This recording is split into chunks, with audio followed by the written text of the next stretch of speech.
Hey, I'm Andy Chanley from 88.5 FM, and this is another one of our here at home conference interviews. This one today with somebody I'm really anxious to talk to. Mike Campbell joins us today. How are you, Mike? I'm good, Andy. Good to see you here, all healthy and everything. Yeah, both of us. You're looking good. Thank you. So are you. All that clean living. Absolutely. So the new wink, wink. The new album, it's Mike Campbell and the Dirty Knobs. First album came out late last year called Wreckless Abandon. You've been hearing the singles on 88.5 FM over the last year. Wreckless Abandon first, and now Irish Girl. I can't wait to talk about those in just a couple of seconds. I guess the pressing question is, Mike, why are your knobs dirty and what's on them? It's COVID times. So you should get some wipes. Yeah, well, we're stuck with that name. They're dirty because we were in the studio when we first were getting together, and there was a dirty knob on the console, and somebody said, "Where are the dirty knobs?" And I said, "Okay, there we are." Of course, obviously, it has an ulterior slang meaning coming from England, but that was just a coincidence. It could have been contact cleaner. So, yeah, I think you got the good end of the stick on that. There you go. Before we get too far into this, I always hoped I'd have the chance to thank you and Tom and Rick Rubin and everybody else for your really loving support of one of my idols and how much it's meant to me. You're the first one I've come across, so I wanted to say it to you. Thank you for what you did for Johnny Cash in the 1990s with those recordings. Well, you're welcome. And it was quite an honor to be on that project. Johnny Cash Johnny Cash and Elvis were the only two records that my dad would play when I was a kid. And I just grew up on those records, and I love Johnny. And I asked my dad once, "Why do you listen to Johnny Cash so much?" And he goes, "Because he talks the truth." Yeah, he does. And that's true. And so I finally got to meet him, and he was so gracious to me. And we had a lot of fun doing all those recordings, and one of the proudest moments of my life, really. I can only imagine. I interviewed him once and came across the family again a little bit later. Stories I still tell anybody that'll listen. People just don't understand how real and authentic. They don't sleepwalk through it. They remember every show and every step of the way, and I was really blown away. But yeah, thanks for that. And while I'm thanking you for things, thanks for the support of the radio station over the years. You and I know Sky Daniels had a long history with the band, and I read John Scott's book for all of the sordid tales. But you guys did a couple of benefits for the station and put some wind in our sails when we really needed it. And I wanted to thank you for that as well. It means a lot. Well, thank you. We like to fight for the underdogs.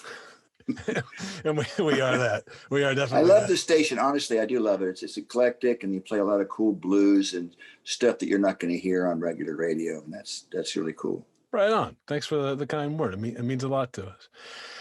Okay, so of course John Scott. Mike Campbell for the iconic sound of Tom Petty and the Heartbreakers. Everybody knows that.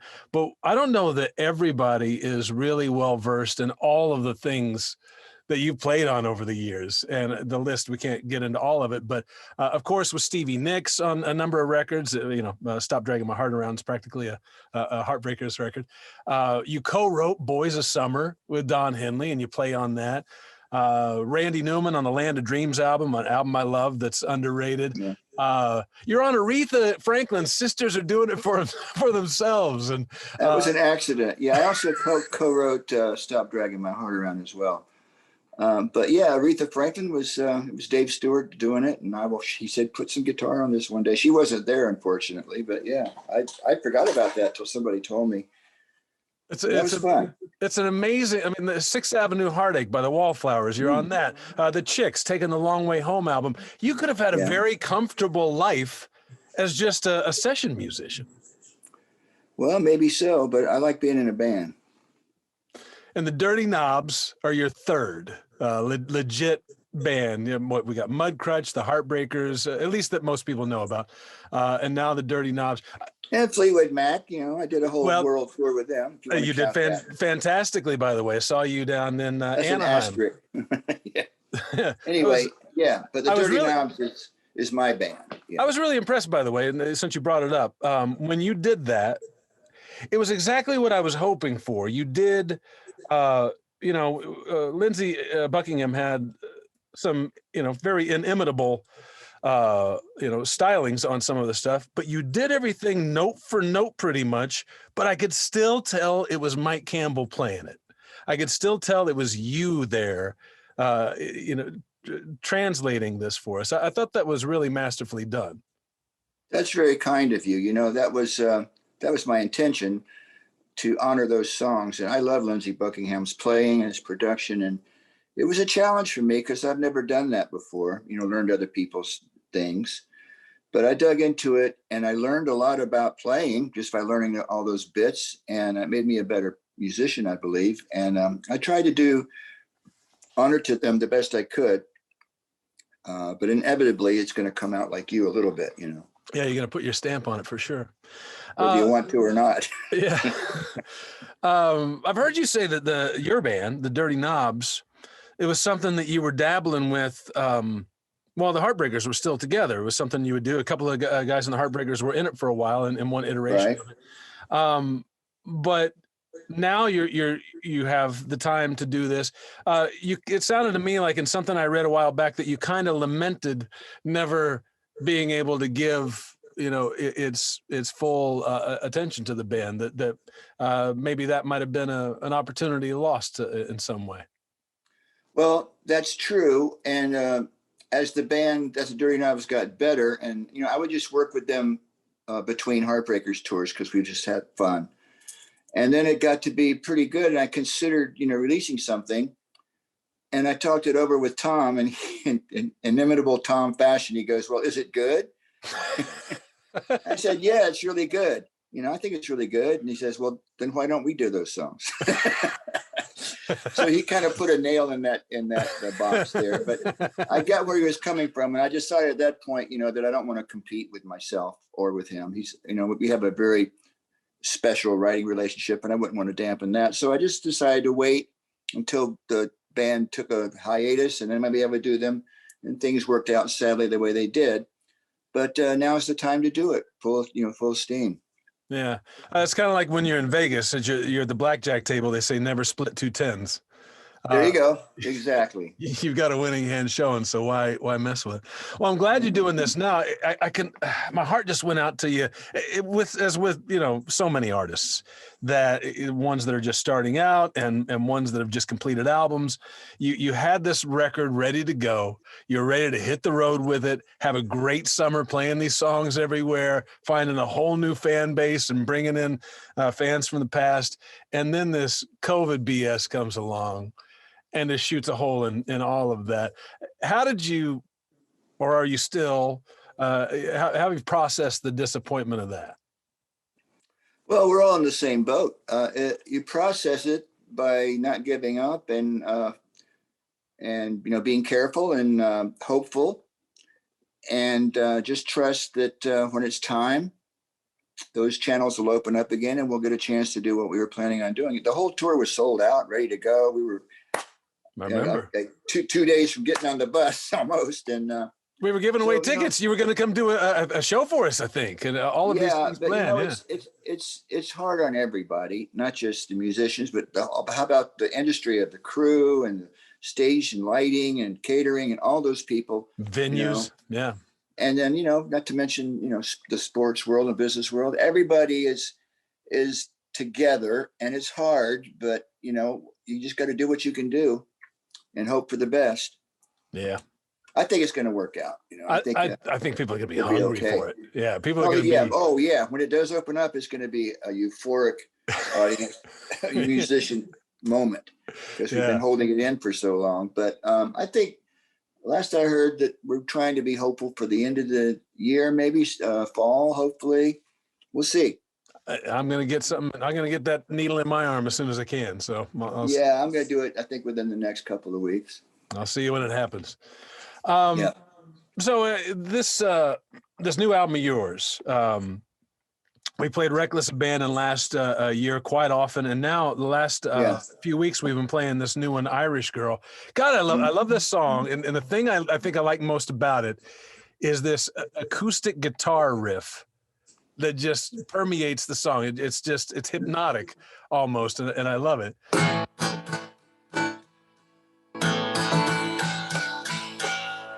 Very Irish. That's exactly it. Yeah.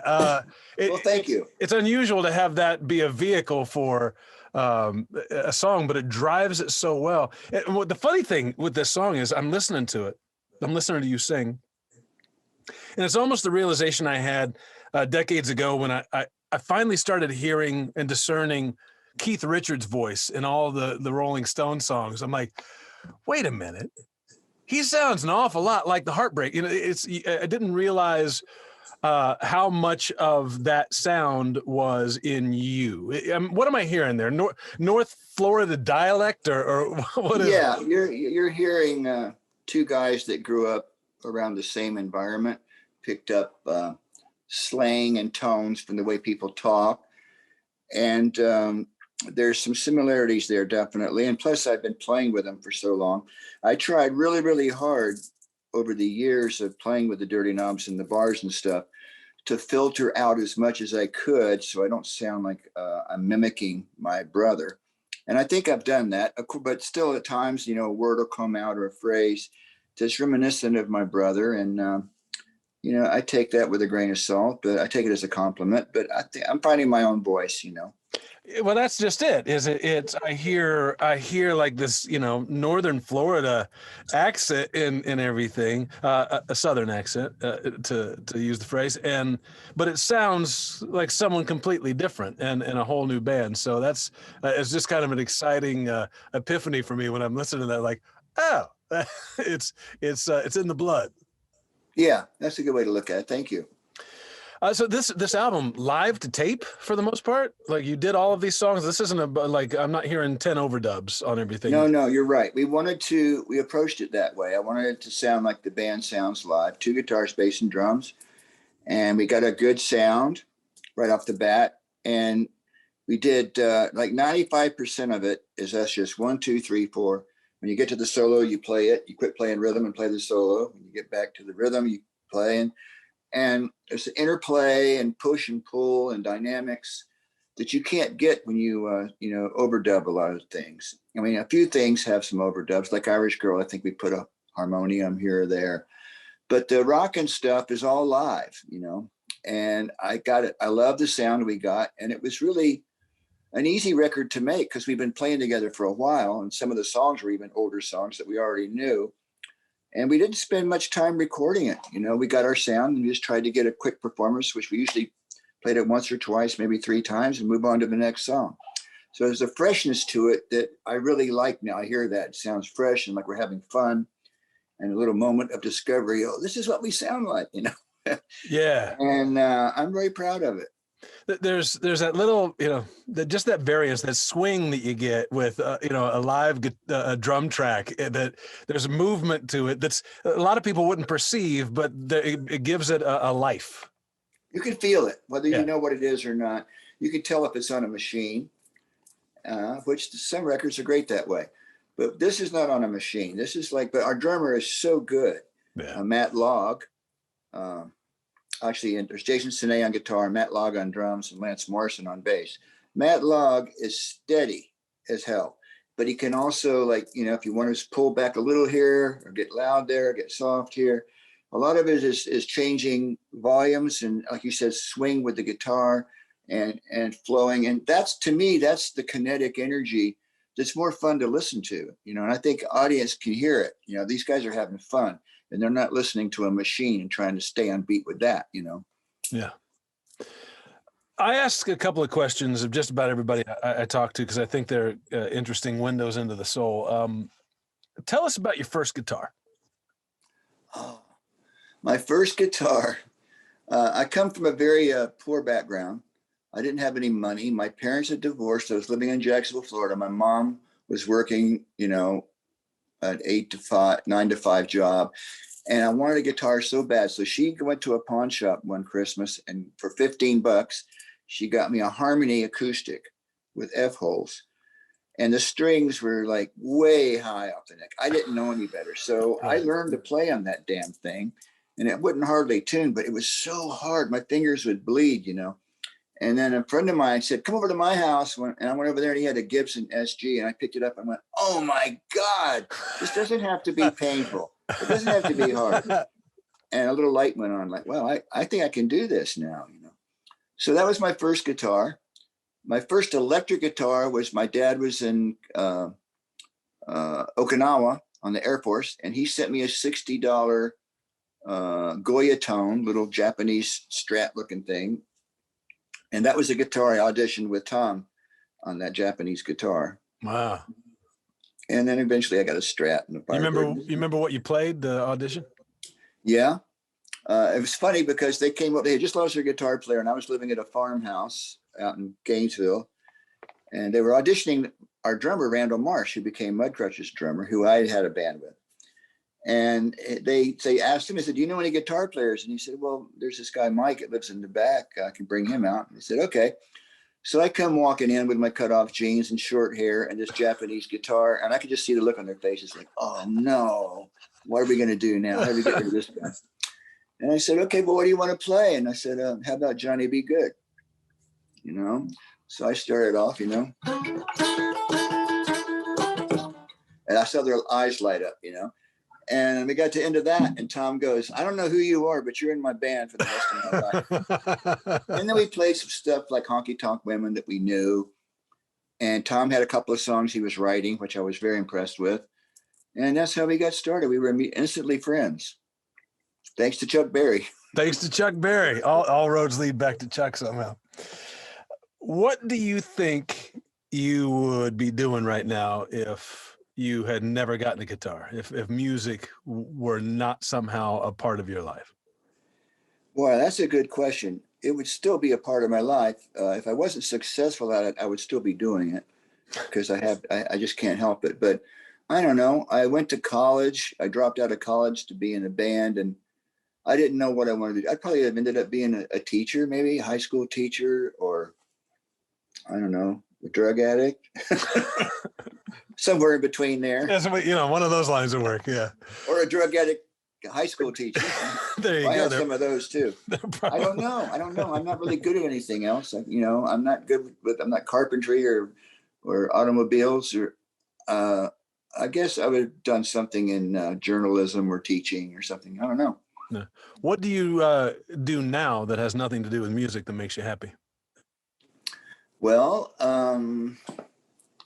I have family now. I have grandkids who I love. I have 3 grandkids and 3 children that are now grown that have their kids. And I have dogs, which I love. I have some bloodhounds that I hang, of course, on isolation. Those are my friends now. I hang out with my dogs. And my wife and I, you know, we just we're learning to cook our own food. And it's kind of like survival time, you know. We're like isolated here at my house, don't leave very often. And I like to read, you know, I read magazines, books. I watch a lot of movies on TV, just the normal stuff. What's the best thing you made in the kitchen? Well, I'm not really learning to cook. They don't let me in there. They don't let me near the stove because I usually end up starting a fire by accident. But she's learned to make these great casseroles with non-gluten pasta and chicken chunks and spices, and she's become actually a really good cook out of this thing. She's going to keep you healthy. That's great. Yeah, she cooks very healthy. And I exercise, you know, from 3 times a week and try to eat good and try not to get too depressed. I'm definitely not depressed this week. I think the sea change of politics is hopeful. So we're holding on to that. And that's about what I do. I don't have any other hobbies. I mean, with me, it's like music. There's music and nothing else, you know. That's pretty much what I'm tuned into. Well, I think I speak for just about everybody when I say I'm glad that you didn't find something else. We're happy to have you playing guitar for a living. Hey, next time we have a chance, when some of these clouds part a little bit and we're not afraid to be around each other, you got to come into the station and play us some songs. It'd be great to hear some in person. Oh yeah, we have a little what we call our hootenanny set. The four of us do semi-acoustic versions of some of the songs, a couple of Heartbreakers songs and our own songs. And I'd love to do that. You know, we Let's just do got to it. wait for the green light. I'm ready for it. Hey, best of luck with the album, Wreckless Abandon. You should go buy this wherever you buy your music. It's out now. Mike Campbell and the Dirty Knobs. Thanks for joining me here today on 88.5 FM. Thank you. I appreciate it very much. All right. Take care. All right. Bye.